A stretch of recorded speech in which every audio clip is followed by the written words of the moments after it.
Hello, my lovely subscribers, my darling cybernauts. You're welcome to Sustinary Energia channel.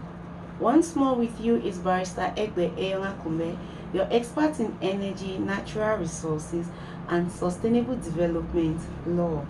Today, I want to attack the energy institutions within the African region. I want to talk about the energy institutions within the African continent. In the African continent, we visit energy institutions at the regional level and sub-regional. But before I talk about that, I want you to know that in general, we have energy institutions at the regional level and at the international level. It will be of interest to me to talk about energy institutions within the African region.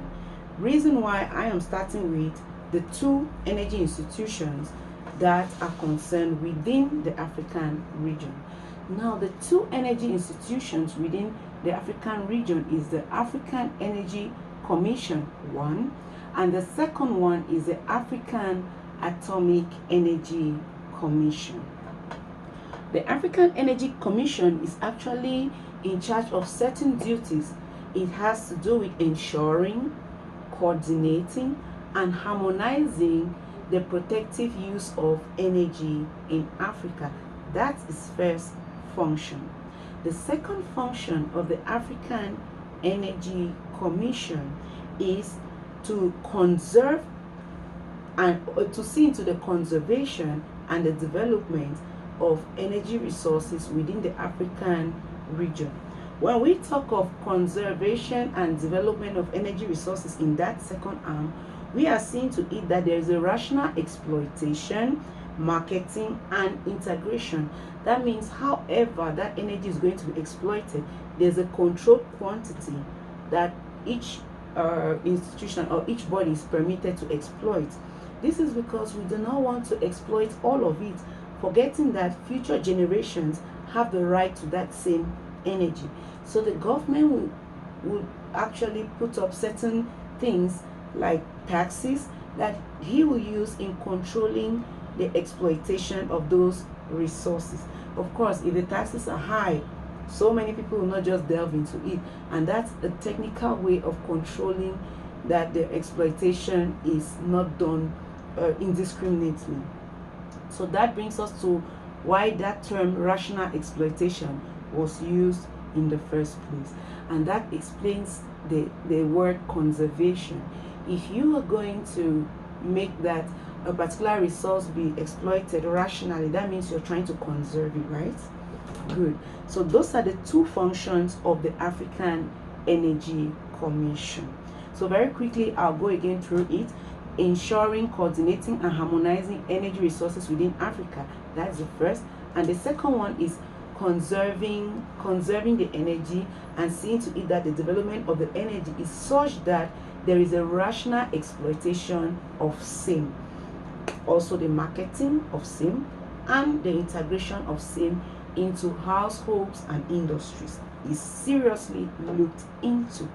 Now, these two are the functions of the African Energy Commission. Now, the second institution in Africa that is in charge of energy resources is the African Atomic Energy Commission. So before we talk about the African Atomic Energy Commission, I would like you to know that whenever you hear about African Atomic Energy Commission, you should avert your mind to nuclear weapon-free zones within the African continent.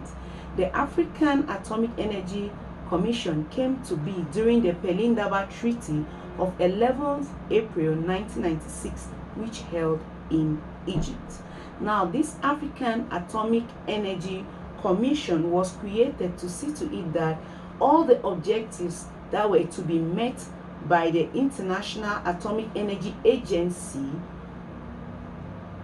were actually followed within those 54 African states that were members to that treaty. That exactly is the role of the African Atomic Energy Commission. So now, to see to it that these states actually work in compliance, means that they had to ensure that these states followed a particular peaceful nuclear activity amongst themselves. And also the commission had as role to see to it that whenever any of these African states wants to function with an external or an international country, then it had to pass through what was agreed in the pelindaba treaty. And who is best placed to do that? It is the African Atomic Energy Commission. So those are some of the functions that this African Atomic Energy Commission had. Also, it was to encourage regional cooperation amongst member states, civilian nuclear field, and promote cooperation with external countries. Now, it is with this in mind that I come to the end of the very two institutions that are concerned within the African region with the activities that has to do with energy. So when you are talking about energy in Africa, you avert your mind to the African Energy Commission, and you also avert your mind to the African Atomic Energy Commission. But take note that this African Atomic Energy Commission was just there to supervise the states. Doesn't mean it is yet active, because as far as I know, up to 28 countries ought to be members before the objectives of this African Atomic Energy Commission can actually be kick-started. However, up to now, we have just 25 African countries which are member states to this pelindaba treaty. And it is for this reason that the pelindaba treaty is dormant as at now, because it was agreed that when up to 28 African countries have agreed to be member states, then the strength of the treaty will be activated. So for now, we have just 25 countries. So 3 countries are left to join in this treaty before the functions of this treaty can actually be kick-started. So that's something I wanted you to note. Yes, they are there to control that these African states have a nuclear weapon-free zone, but it is not yet activated. That means it is not yet functional as at now. So that brings us to the end of the African energy institutions, of course, at the regional level.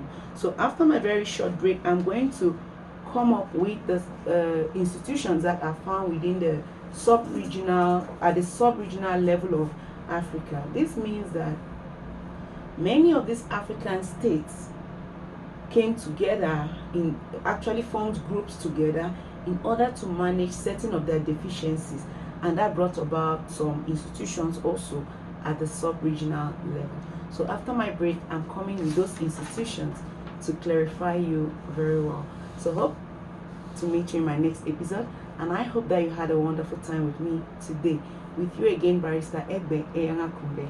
Have a wonderful time with me today. Bye.